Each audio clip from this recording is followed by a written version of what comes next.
कि क्या ही डरपोक लोग हैं यार ये। मतलब सोचो 20-21 साल के बच्चों से डर गए ये। तो एक कॉकरोच जनता पार्टी का अकाउंट बंद करके आप कुछ नहीं कर सकते। आप हमारे ऊपर दादागिरी कर रहे हो, आप हमारे ऊपर। आपकी ये सारी पावर अपने ही लोगों के अगेंस्ट क्यों चलती है, अपने ही कंट्री के लोगों के अगेंस्ट क्यों चलती है?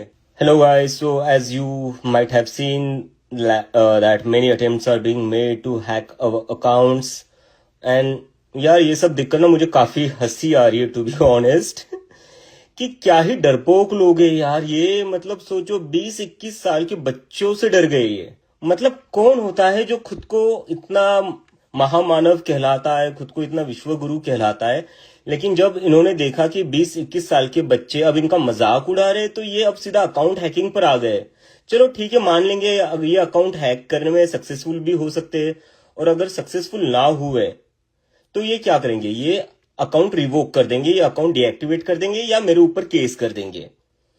लेकिन ये लोग भूल रहे हैं कि ये मूवमेंट ये इस अकाउंट तक लिमिटेड नहीं है। ये मूवमेंट अब उस पूरे 1.8 मिलियन लोगों के हाथों में है जिन्होंने इस मूवमेंट को खड़ा किया है। तो एक कॉकरोच जनता पार्टी का अकाउंट बंद करके आप कुछ नहीं कर सकते। मुझे समझ नहीं आ रहा है भाई, क्यों लोग इनको इतना ये कहते हैं कि दुनिया के सबसे बड़े नेता है, देश के सबसे स्ट्रांग इंसान है, आज तक के सबसे स्ट्रांग प्राइम मिनिस्टर है। भाई कैसे स्ट्रांग प्राइम मिनिस्टर हो आप जेनजी से डर रहे हो?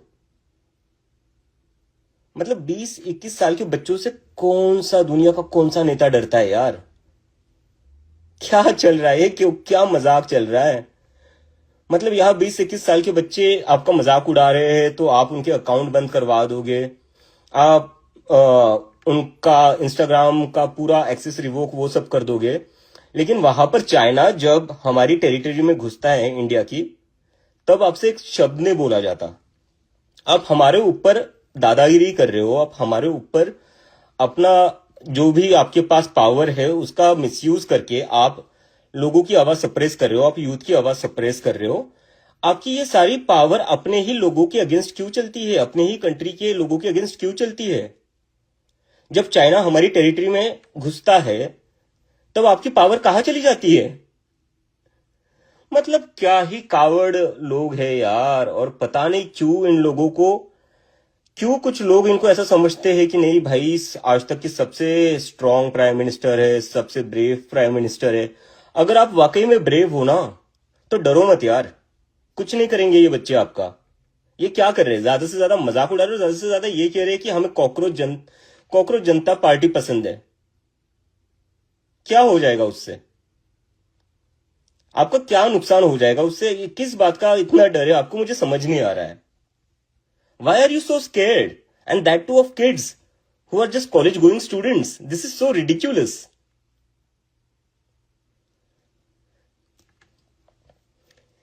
मुझे तो समझ नहीं आ रहा है गाइस। अब आप लोग ही देख लो, आप लोगों ने एक मूवमेंट खड़ी करी है। मैं अभी भी कह रहा हूं ये मूवमेंट मैंने खड़ी नहीं करी है, ये आप लोगों की मूवमेंट है, आप लोगों ने खड़ी करी है। क्योंकि पॉसिबल ही नहीं होता इतने 2-3 दिनों में इतने 1.8 मिलियन लोग एक साथ आ जाए। ये आप लोगों ने डिसाइड किया था, ये आप लोगों की फ्रस्ट्रेशन थी, इसलिए आप लोग एक साथ आए हो। और जब आप एक साथ आ चुके हो अब, तो दिख रहा है कि ये लोग कैसे डर रहे हैं, और इस डर के कारण how they are trying to suppress our voices. And there are some people who believe that they are the so called strongest prime minister we ever had. अरे इतने स्ट्रांग हो आप, एक प्रेस कॉन्फ्रेंस ले लो एक। मैं पिछले 2 दिन में कम से कम मैंने 20-25 इंटरव्यू दिए, और हर एक इंटरव्यू में मैंने हर क्वेश्चन का आंसर किया है, चाहे कितना भी डिफिकल्ट क्वेश्चन क्यों ना हो। मेरे से जितना बनता था मैंने उतना आंसर दिया है, मैंने उतनी चीजें एक्सप्लेन करी है। मुझे बता दीजिए, 12 साल से आप प्राइम मिनिस्टर हो, आपने आज तक एक बार भी किसी क्वेश्चन का आंसर दिया है किसी को? आपने कभी प्रेस कॉन्फ्रेंस भी करी है? लास्ट टाइम इंडिया में प्रेस कॉन्फ्रेंस हुई थी 2014 के पहले। 12 साल हुए इंडिया के प्राइम मिनिस्टर ने एक भी प्रेस कॉन्फ्रेंस नहीं करी है। तो ये आप किस बात से खुद की इतनी स्ट्रांग इमेज बनाते हो जब आप 20-21 साल के बच्चों से डर रहे हो? This is laughable, this is ridiculous. But I think ये जितना हम लोगों के पीछे लगेंगे, जितना हम पर अटैक करेंगे, अभी हैक करने का ट्राई कर रहे हैं, फिर एक्सेस रिवोक करने का ट्राई करेंगे, और मैं पूरी गारंटी के साथ आप लोगों को बता रहा हूं, जल्दी मेरे ऊपर केस भी फाइल कर देंगे और उसके लिए मैं मेंटली प्रिपेयर हूं, क्योंकि आप लोगों ने जो मूवमेंट खड़ी करी है मैं उसको अबैंडन नहीं करूंगा। तो भले ये मेरे ऊपर केस करे, कुछ भी करे, मैं उसके लिए मेंटली प्रिपेयर हूं। लेकिन मैं बस ये पॉइंट आउट करना चाहता हूं कि ये कितने डरपोक हैं, और ये ऐसे ही डरा डरा कर लोगों को अपनी पार्टी में ले आते हैं। राघव चड्ढा भी ऐसे ही गया था डरकर, और उससे कुछ नहीं बोला गया बीजेपी के अगेंस्ट। वो जेनजी की आवाज बनने की ट्राई करा था, लेकिन उससे बोला कुछ नहीं गया। लेकिन मैं बोल रहा हूं, मुझे थ्रेट्स मिल रही है, मेरी सिस्टर को भी थ्रेट मिल रही है, तो मैंने उसको बोला है कि तू अपना अकाउंट डीएक्टिवेट कर दे। मैं नहीं चाहता कि मेरी वजह से मेरी फैमिली के ऊपर कुछ आए। मैं नहीं चाहता जो मेरे फ्रेंड्स है उनके ऊपर कुछ आ जाए, just because I am taking a political stand. But now that I have taken a political stand, I won't back off, but I just wanted to expose how scared, how coward this people are, and I hope that you are realizing it too, and I hope that you will speak up, you will say something about this, because tomorrow this account might not exist, tomorrow my account might not exist, and within few days, I don't know, they might even file a complaint against me.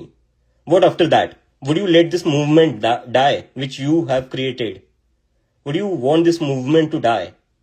Think about that. And if you really care about this movement, this is your time to speak up. Because for how long we are gonna tolerate this shit? This is not democracy, where people's voice are suppressed in this way by hacking accounts, by revoking their access. This is not democracy. This is not freedom of expression, which exists in a democracy. So everything is black and white now, right? And I hope that you people will carry forward this movement. Even if these accounts get deactivated, I hope that every one of you, each one of you, will keep raising their voices, because this is not just about one person. This is not just about one Cockroach Janata Party handle. This is about the millions of Gen Zs of India who are frustrated with the system. Now, this is in your hand. The future of this movement is in your hand. And I trust you. I know that you guys will carry it forward. Even if this account doesn't exist tomorrow, I definitely know that you guys have finally decided to speak up and you won't back off, just like I have decided not to back off. Alright? So yeah, let's fight it out.